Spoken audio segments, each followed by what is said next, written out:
Are you ready to upgrade from your robotic vacuum that just bounces around your house, but you're not yet ready to put down the amount of money that a LiDAR-based robot vacuum would cost you? Then you're in the right place. Hello, I'm Wanderer001, and this is my review of the Shark IQ Robot Vacuum AV970. I know that's a mouthful, but that's what you're looking at here. It is the robotic vacuum by Shark with product number. This is a very interesting robotic vacuum in that it sits kind of in between your lower end and your higher end robotic vacuums, in that it is connected to your Wi-Fi. It does attach to an app, which means you can control it via an app and via voice assistance, but you also have button controls at the top. However, it also maps out your home, and it does that by this camera up here, which is why it's slightly better than a robotic vacuum that bounces around your house. However, before we talk about the specifications of the Shark AV970 here, you heard it sat on Wi-Fi, you heard you could use it with an app. That means there is a setup process for it. So why don't we take a quick look at the setup process and then come back to general specs. This will be setup of the Shark IQ robot. Here you have the Shark itself on the left. The first step is actually to go into the box and attach those two side sweeps, and then we'll flip this over. The next step is to take our power hub or our charging station and place it where we want it to go. It has to have clearance of 3 feet on either side and 5 feet in front. The one thing I do like about the charging station here is you'll notice that they actually have a wrap in the back so that you can wrap your cord around to keep it out of the way to cut down on the amount of exposed cordage. Now, if you haven't gotten the idea, I am actually going to be hiding this particular robot under my dresser here. So what we're going to do now is take and get this situated before we take and place this on the charger, because the next step is to charge for 6 hours for its first charge, making sure that you actually do turn the robot on before you set it up to charge. So we're gonna get the charging station set up first and then come back. The next part of installation is to use that QR code there to download the application. So that is what we're going to do. And we are going to install the app from Google Play. Once installed, we go through the setup process. So we're going to say, yes, United States. You'll have terms and condition, privacy, help improve Shark experience. I'm going to say, I have to agree to everything, but I'm not going to share my experience. And now we have to create an account. As per the norm, you go through an account confirmation process, and we're just going to hit OK. And then we just have to resubmit our information. And now that we have our account set up, we're going to get started. So here we go. It says you have to attach your brushes. We already did that. It's powered on. It's charging. Now what we're going to do is prepare to connect to our 2.4 gigahertz Spectrum Wi-Fi, and I'm just going to attach this to my IoT devices. So we're going to hit next. So this is going to be interesting. It wants us to hit the two top buttons in order to connect this, and right now it's charging under there. So we're going to hit continue and see what it does. Oh, see, I'm already charging it, but it wants me to try and press those two buttons. So we're going to drag it out from under there and try setting up the Wi-Fi. As per directed, we are going to press and hold. Please move me to a level surface. Error number 10. We're going to try and push and hold both these buttons. I am ready to connect to Wi-Fi. There we go.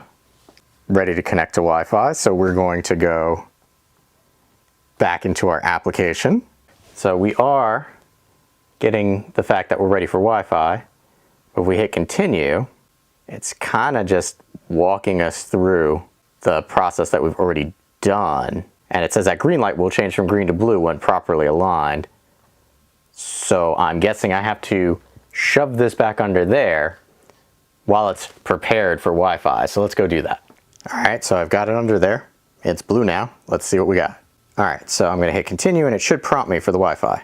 All right, so it wants location access. I have to say allow, and I will indicate only while using the app. It's showing my Shark and serial number. I'm gonna say yes, because that's the only one around, confirm. Now it's broadcasting. So we're gonna have to click on Gonna have to click on the Shark IP address and have the phone connect directly to the Shark, slightly off camera. Then we're going to select our IoT network, and we have to put in my password, so one moment. And now, we bring that back into focus. That should be it connecting to my IoT network. And I should have a decent connection signal up here, considering the Wi-Fi router that I have, link in the corner for a review of that. So hopefully the Wi-Fi antenna in this little guy here is enough to pick up the Wi-Fi signal that I am currently broadcasting. Because this might take a little bit of time. So I won't make you sit through this entire process. We'll see how long this takes. And what do we want to call our Shark? I'm going to be very original and just call it Shark. It will build a map, which is nice. And it says, let's get started. Help Shark by cleaning a path. Now, it said it needed to charge initially 6 hours before actually doing this. So we're probably not going to let it do what it wants to do because it still needs to charge 6 hours. So I'm just going to hit let's get started. So it is Shark is ready to start cleaning, turn on lights, open doors, clear obstacles, avoid moving the Shark, and it will take multiple runs to create. We're going to say X this off for now, which it won't let me do. But if I go check, check, check, check, it's going to say let's start cleaning. We're not going to do that and come back to it later. Hopefully this counts as the setup process. If I hit back here. There is my charging station underneath my dresser here. The one thing I do notice, and if you're going to do this too, over on the right hand side there is a bright green light that comes off the charging base station. So you're probably going to want to address that with either some electrical tape or put something in front of it to kind of cut down on that. There you saw. Setup was okay, a little more involved than some other robotic vacuums that I've used in the past, but not terrible, all things considered. The robotic vacuum itself is 6.2 pounds and just slightly larger than a Frisbee. I'll have the actual dimensions down in the description area below. As I said before, this is slightly better than a robotic vacuum that just bounces around your house because of this camera up here. So what it's doing is, as it's traveling around your house, it has a camera facing up and is mapping pretty much the ceiling or whatever it's going under of your home. The one downfall with this type of mapping system is if there is not enough light in your room, the mapping system is not going to work quite as well. So either make sure that you're running this during the daytime or you're leaving lights on. So this is not something you're going to want to run around at night because it's not going to do as good of a job mapping. The vacuum itself actually communicates mostly via beeps and boops, letting you know what's happening. There are a few voice commands that happen when it gets error messages, but those are far and few between. If we zoom in here, on the front of the vacuum, you have a clean button, a dock button, which will send it back to its charging station. You have Wi-Fi connectivity, battery indicator, and then over there's an extra light that will pop up every now and then if there is a problem. This robotic vacuum communicates on the 2.4 gigahertz Wi-Fi spectrum, meaning longer range, but less speeds. You don't need those speeds, you need that longer range. As I mentioned before, it also works with your voice assistants, but it's kind of interesting, the prompting system for the voice assistants. Listen here. Alexa, tell Shark to start cleaning. Which robot? Shark. Okay, your robot is cleaning.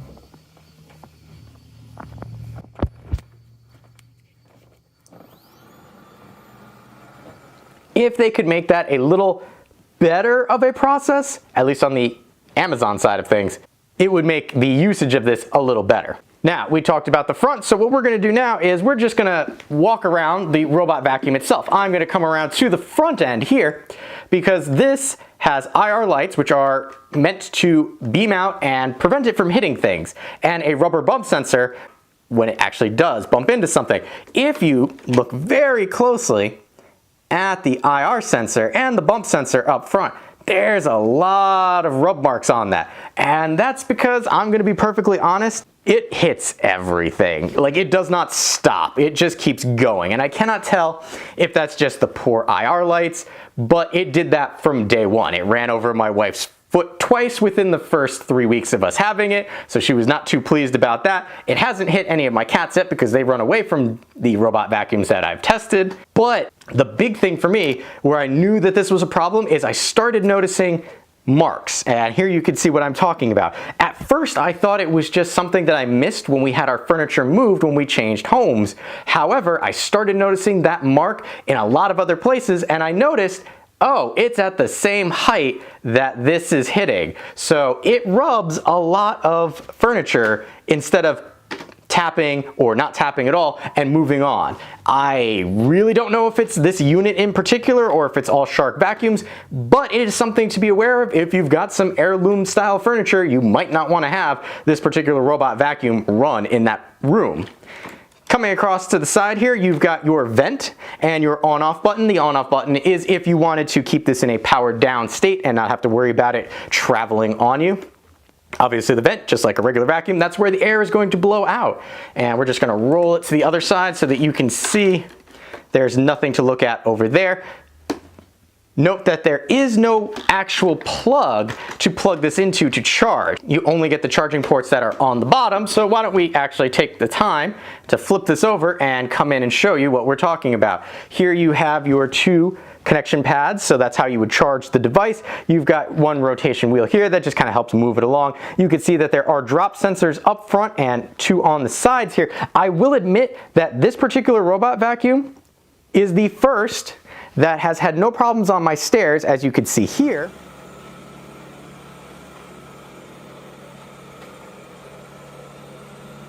Navigating on that edge. Now, I've never had a robot vacuum fall off of there. However, they do tend to get stuck. And I think part of that might be due to the particular height of these wheels. These are two independent suspension wheels. They're rubberized just like you'd have with any other robot vacuum. However, I feel that they sit a little higher than a lot of my other ones, and that's why it's able to power through and not get stuck. Two side bristle brushes. Note there's only one piece of bristle as opposed to a lot of the other ones that have multiple, and they do spin a little slower than I've seen on a lot of other robotic vacuums. Is that a plus or a minus? Well, it helps to keep things from getting knocked around too far, but sometimes I feel it doesn't do enough to push it into where it needs to go. But part of that, you also have these on the side, which are more brushes that kind of help feed things towards your paddle brush here. Now, this is the one place that I give Shark credit. They did an excellent job in the design of this brush because it does pick up just as much dirt as a lot of my other robot vacuums. However, I have had this robot vacuum for 6 months and I've never cleaned this bristle brush. For comparison, here's the one that I normally use, and it has 3 weeks worth of stuff on the brush. This has never had an issue. I've never had to clean it. When they say 0 tangles, they mean 0 tangles on the brush. If you ever did need to clean it, you can just pop out the door here and it sits on one side and comes out like that. This on this side that is not actually connected to the motor is interesting in that it just kind of sits on that side, and part of the design of that, I think this, when it's actually out cleaning, makes a really weird thump, thump, thump, thump, thump sound, and that's partially due to this kind of banging around. If I put this back in here and lay this back down, you get an idea, like it would move around a little bit. You did see kind of in here, and when we talk about the bin itself, this is actually helping to keep this clean. However, there are some things that I wish that they did a little different there. To put your door back, you simply click back into place. You'll notice on the door itself, there are even more bristle brushes to kind of help keep things clean. And there you saw, it just pops back into place. If we pull this back, you get your overall look right there. And we will flip it all the way around to the back now and talk about the bin. I prefer this bin slash charging system. The charger is on the front and the bin is on the back, because where I have this is located underneath a piece of furniture, because that's one of the things I like about this particular robot vacuum style. The LiDAR tend to have a puck on top that can't always get under everything. Something like this, you don't have that problem. It's got a very low profile at only 3.5 inches high. And because of it not backing itself in, like other robot vacuums, the bin comes out the back and I can just reach under my dresser and pull that out. Now, there is no sensor to let you know if this is full or not, which has been a complaint of mine with robot vacuums for a long time. However, it's just the way that they operate. You're just gonna have to deal with that and check if you haven't cleaned your home in quite a while.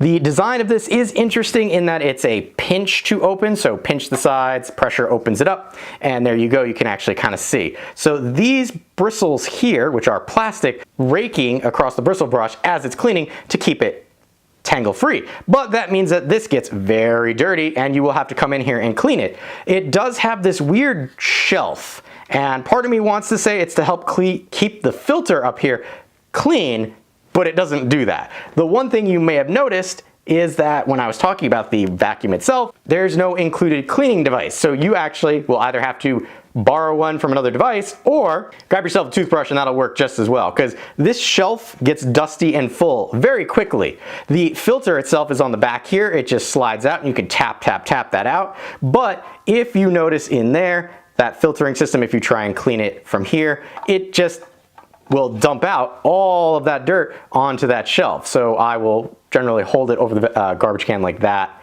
and try and clean it that way. So it's an interesting design element, I'll say, but not one that I particularly care for. Yes, I do like the fact that it helps to keep the actual roller brush clean, and this shelf probably has something to do with that too, but I really I don't like that. The overall size of it, it's a decent sized bin when you compare it to other styles of robotic vacuum bins, so you know what you're gonna get. For the most part, you're going to get a full clean out of it if you generally clean every other day without having to worry about it. If it's been a couple weeks, you might need to stop your robotic vacuum in between cleanings in order to empty this out part way. So we've talked about the bin, we've talked about the robot itself. I'm sure you're very interested to see how the robot itself actually cleans. So what we'll do now is I'll show you its inaugural run in the house and show you how well it did and the amount of debris that it was able to pick up. This will be the inaugural run of the Shark RoboVac. Based on the application, I should just have to press play and it should send it out. There we go. Let's see what we got here.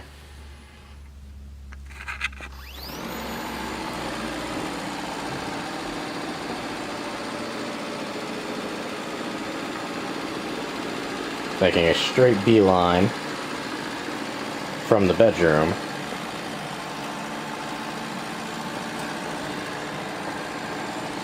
out the hall. Well, apparently it turned around.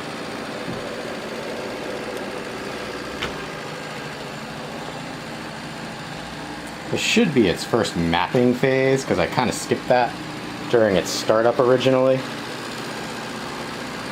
So as it's progressing, it should be mapping. There is a camera on the top, which is why I'm trying to stay a little further away from it, because that camera should be looking at what's up top. And this could just all be part of its initial mapping, so not actually cleaning, because those front bristle brushes are not really moving all that much. So we'll let this continue on, see if it does actually mapping. So did a little bump there. Alright, I was trying to figure something out. Checking back where the charger is underneath there. So we'll just let it keep doing what it's doing.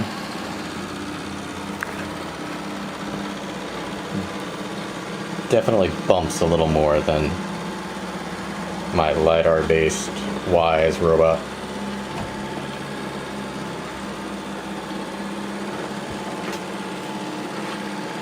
Alright, let's see if it sticks to just doing a hallway, or if it goes into the bedroom. Yep, looks like it's spinning around to get oriented.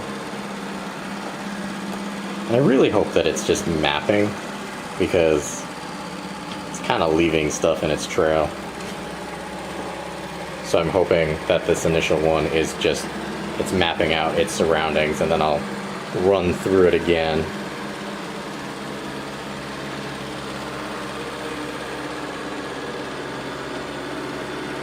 one more go, and hopefully it'll be straight to the no-go zone. We'll see what that does. And then, like I said, actually got that piece there. Alright, coming up on the no-go zone. Yeah, it definitely looks like it respects a decent distance from the no-go zone.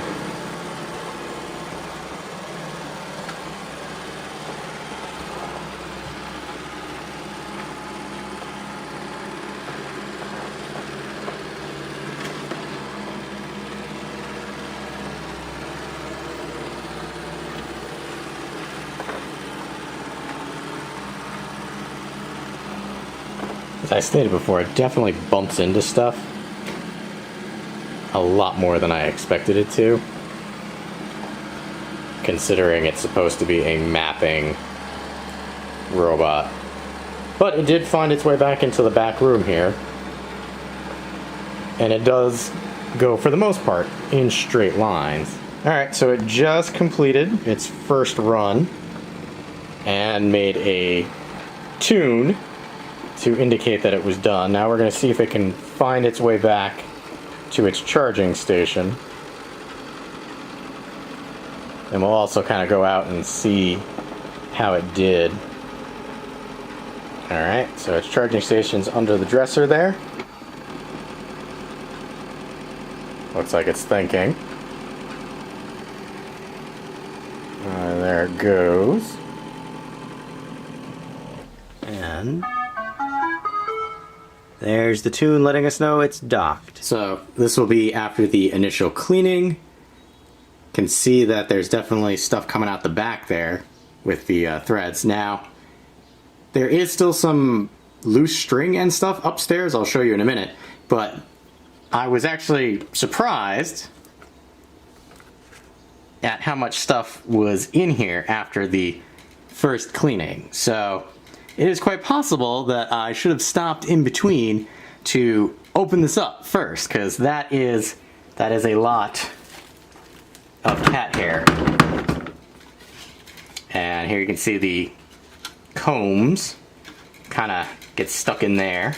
And not sure how I feel about this particular design with hair getting stuck back there. There you saw, it wasn't too bad in cleaning at all, I will admit. One of the things that you may have noticed in the demonstration was there's a line of this, and this is its boundary tape. Because this does not sense where it shouldn't be, you can't map out a digital map as to where it should be, so you'll need boundary tape. It is a magnetic strip. You do get quite a bit that comes with the robot vacuum. Just keep in mind, this is generic. You don't necessarily need to pick up the Shark branded. It's just looking for the magnet strip.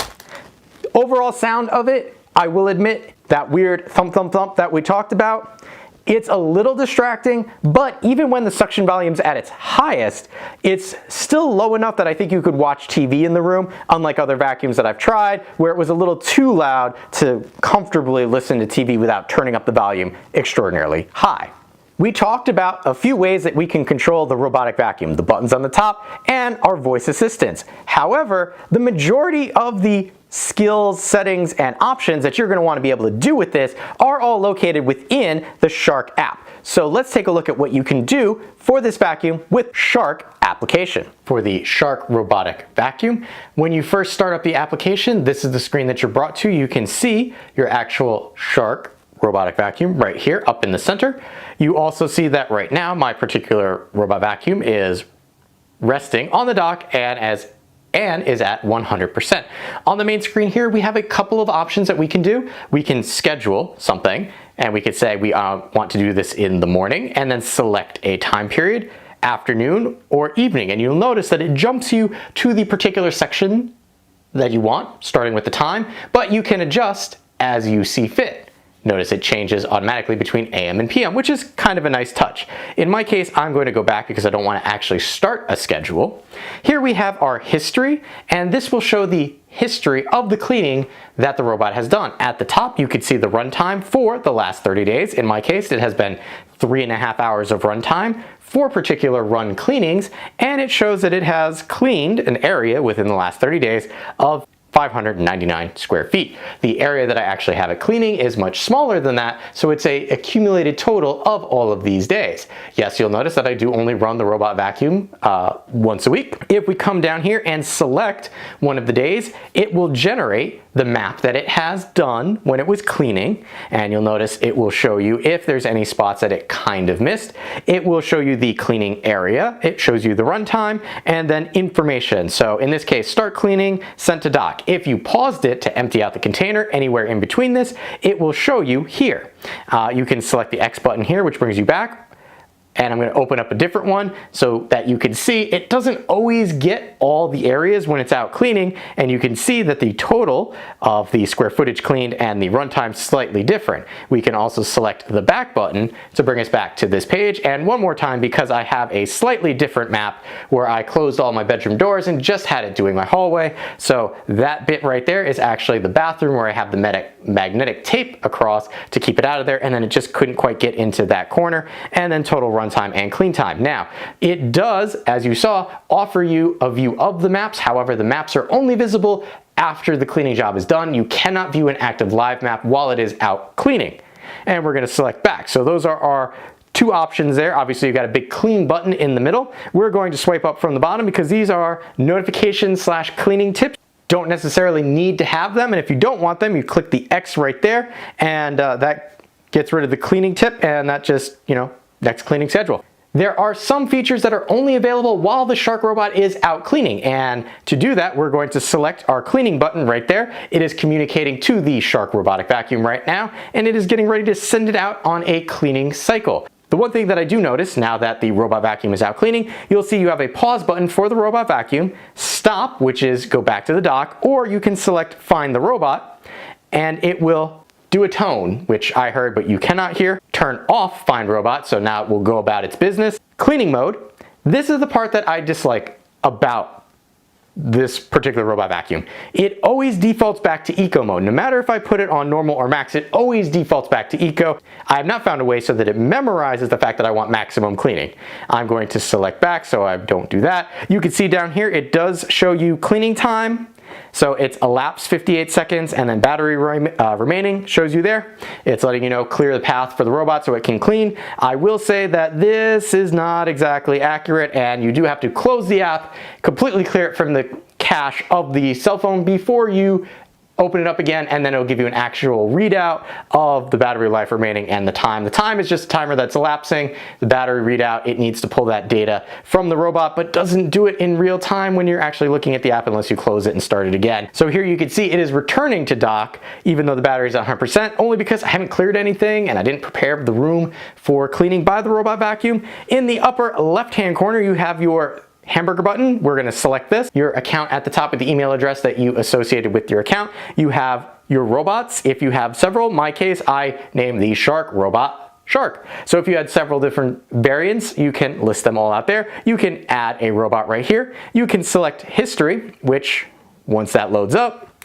gives you a cleaning history, just like you could access before. You'll notice now that there is a cleaning noted there, and if I select that, it will show me exactly what it did, and it did not really do anything because it just hadn't gotten a chance to clean yet. Coming back to our side panel, you can schedule just like you could from the front page, so we're not going to touch on that. You have your support, which will bring up a plethora of things that you can kind of click through in order to get basic information about your particular questions you may have. You have your settings, which will show you your profile, cleaning error notifications that will push information to your phone. You have about this app.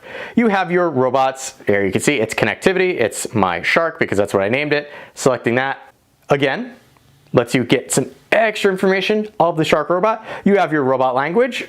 By default, I have it in English, so you can change it to a bunch of other languages. You can register your robot. You can select Do Not Disturb, which if we turn that on, ensures your robot does not run when you need peace and quiet. So if I turn that on, you can select a time frame between which it will not actively run if you have a scheduling system. Here you have robot notification volume. Right now I have it at 50%. You can change that as you like. You can recharge and resume is off. What that means is if it does not finish your entire cleaning of a room or a floor, you can select resume, and what it'll do is it will go back to the docking station, charge itself, and then resume after. Because I have a small amount of space that it's doing, I don't really need to have that happen. You can rename your robot, you can delete the robot, you can factory reset your robot. Here you can see the serial number for the robot and the model. And there's some extra information down there, which I'm going to keep off camera. You can add a new robot from this screen, but we're gonna come back. You can shop for more Shark products, and you can select your Shark notifications. And then you have a sign out button at the bottom there. And we are going to move back to this screen, and that is everything that you can do for the Shark robot vacuum using the Shark application. There you saw, there's a limited selection of things that you can and can't do with the application. I was actually a little disappointed in the app itself, but that does not mean that this robotic vacuum is bad. It just means that the stuff that you can do through the application is limited for this particular robot vacuum. Now, here are some things to consider. When you are charging your robotic vacuum, initially it will take 4 hours to charge before you can actually use it. Generally, depending on how large a room you're cleaning or floor you're cleaning, after it cleans, it takes about 3.5, 4 hours to recharge. One interesting thing that I've come to test, because I've had it happen in the past with other vacuums, what happens when power is lost? Because I've had others that will roam around my house when power is lost. The Shark doesn't do anything, as it's supposed to. When power is lost, it sits there and just waits for power to come back on. It doesn't roam around. You will hear boop, boop, boop, as it reconnects to power after power is restored to your home, but that I will deal with instead of a roaming vacuum cleaner not doing anything. There are some things that I wish this model would do, and that is spot cleaning and edge cleaning. I know that those are in higher levels of Shark products. I just wish that they would kind of pack that in to this model because of the price. Now, I was able to pick this up on a lightning deal, and I got a really good deal on it, which is why I picked one up to have on my second floor, since I have a robot vacuum for my main floor. Ordinarily, the price range of the Shark vacuum here is $400 to $250 if you can find it on sale or a really good sale like I did. The problem for me is at that price point, there are other options in the corner there that are a LiDAR-based system that, while have their own quirks, is a more powerful, better, in my opinion, robot vacuum cleaner than the Shark is. So, one, if you could find this model on a deal under $250, I would jump on it. The caveat also is if you have any furniture, heirloom style or wood furniture that you don't want to have rubbed on the legs, this might not be the robot vacuum you're looking for either. With those few caveats, I can still say this is a good vacuum cleaner as long as you take those things into consideration. You let me know your thoughts. Do you have a robot vacuum cleaner that you like? Do you have the one that I mentioned over in the corner there, or the older one from the playlist I mentioned before? Let me know in the comments below. With that being said, I have been Wanderer 001. If you have any questions or comments, please leave them in the area below. And as always, thanks for watching. If you found this video helpful, consider giving it a like, as that will help other people find the video as well. If you like what I'm doing here, you can always help fuel the next review by buying me a coffee, link in the description below. Last but not least, if you want to be notified when I upload a new video, you know what to do.